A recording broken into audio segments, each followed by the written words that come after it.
We will never support misguided policies, fear-mongering, or the seizure of private property. Justice Minister Tyler Shandro has sent separate letters to the RCMP and the federal minister expressing the province won't participate in confiscating firearms. Not all the Canadian provinces are on board with Trudeau's gun confiscation.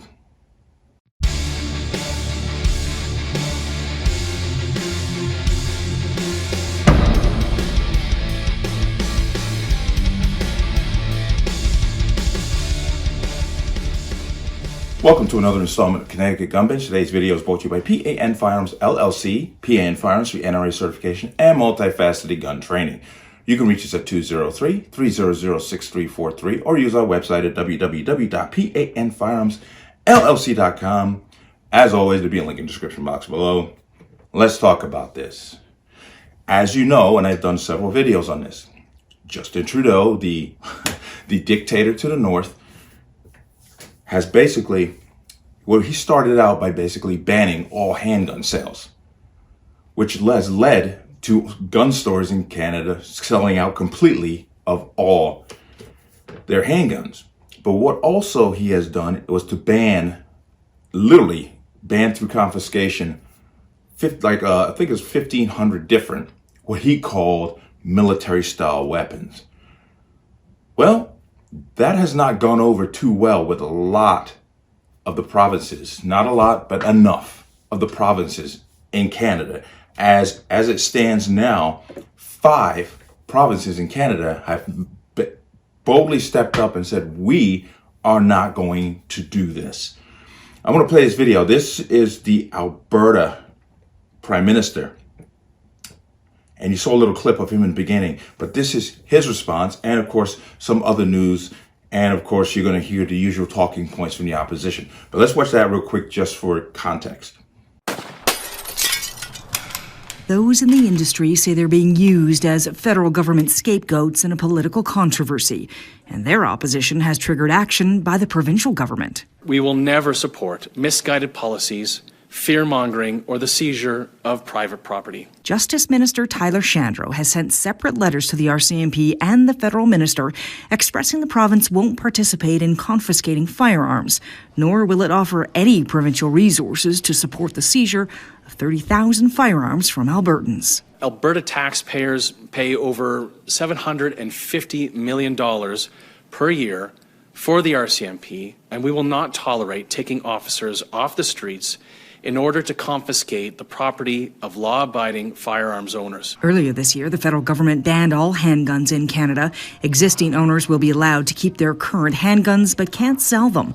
The province is going further to legally challenge the constitutionality of the legislation. This issue is a property rights issue, and if they're coming for guns this year, it could be your car next year, it could be a single-dwelling home 5 years from now.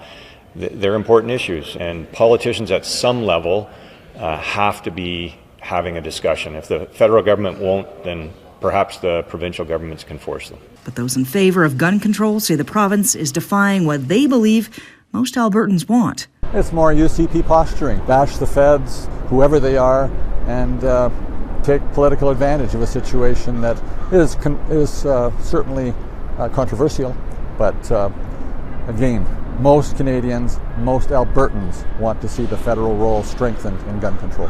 The Federal Public Safety Minister's office said it's disappointed in Alberta's move and will continue moving forward with its plan to address gun violence. Jill Croteau, Global News. Heard that, saw that. Now I'm going to jump over here. This is from guns.com. Title, Canada, 5 provinces and territories now opposing national gun confiscation program. Okay, the passage of a motion by opposition parties in the Yukon brings to 5 the number of provinces and territories standing against the Trudeau government's planned mandatory gun buyback program. As previously reported by Guns.com in May 2020, Canadian Prime Minister Justin Trudeau announced a sweeping gun ban on over 1,500 models of military-style assault weapons, which would affect some 125,000 semi-automatic rifles. The ban prohibited the use of those firearms, while a government program set for 2023 will result in confiscation and negligible reimbursement, which means they're not going to get paid you know how it works. You go out and spend $1,000, add some accessories, it comes up to $1,500. Then you go to one of these mandatory buybacks and they give you $400 for it. That's basically what happens. Parliament was suspended at the time of the ban due to COVID-19, resulting in no opposition to the proposal. Trudeau used an order of council, roughly akin to executive order here in the States, to pass the law. It's pretty much what he did throughout COVID. And you saw how popular that was. However, at least 5 of the counties, or the country's 13 provinces and territories, are now making moves to give Ottawa grief when it comes to enforcing the controversial program. Last week, officials in Alberta, Saskatchewan, Manitoba, and New Brunswick called on the federal government to halt the confiscation and have promised to withhold funds to make the buybacks a thing in their region. Basically, there's no money, you can't do it. But, quote, make no mistake, the federal firearms confiscation program will cost us billions and will not improve public safety, said Tyler Shandro, Minister of Justice and Solicitor General for Alberta. Alberta's government is not legally obligated to provide resources and will not do so. Yukon's House likewise passed a motion over Liberal opposition to urge the territorial government to ensure that local resources are not diverted to assist in the implementation of the federal Liberal government's flawed gun buyback program. Well, basically all gun buyback programs are flawed. I done a couple of videos on these where guys would show up with 3D printed guns that are useless and basically clean up. But keep going here. Even law enforcement groups aren't in favor of the federal government's plans with the National Police Federation, the union that represents the RCMP, which is tasked with making the confiscation a reality, pointing out it does nothing to address criminal activity, gang activity, or the like. But these programs are never intended to do that. That's not what they're for. That's the excuse that they will use to make you feel safer. But then the laws and programs that they put in place only attack those people who have done nothing wrong, because that's ultimately what they want. Okay? It's hard to point out the end game when most people can't see it. The end game is to disarm the civilian population. They don't care about the criminal activity. They don't care about the violence unless that violence can be used for political gain. It is always about disarming the public. That's what all these things are for. It's not for crime. It's not to make you safer. It's nothing more than disarmament. But, quote, in fact, diverts extremely important personnel, resources, and funding away from addressing the more immediate and growing threat of criminal use of illegal firearms, said the group. A report by the Canadian Taxpayers Federation details that the government's confiscation administration has already spent $3.7 million so far and hasn't taken in the first gun.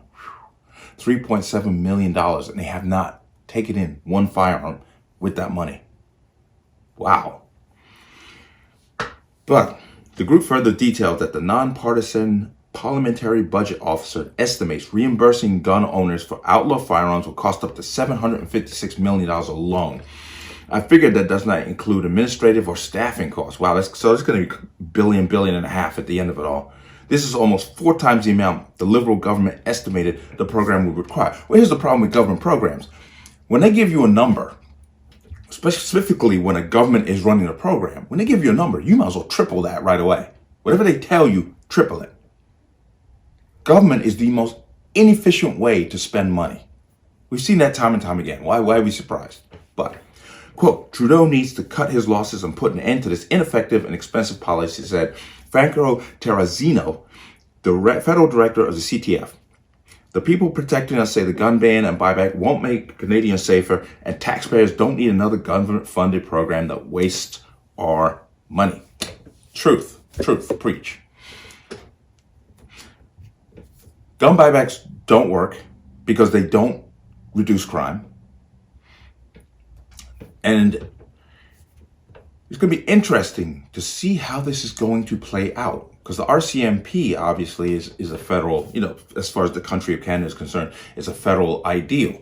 And each of these provinces and territories have their own police force.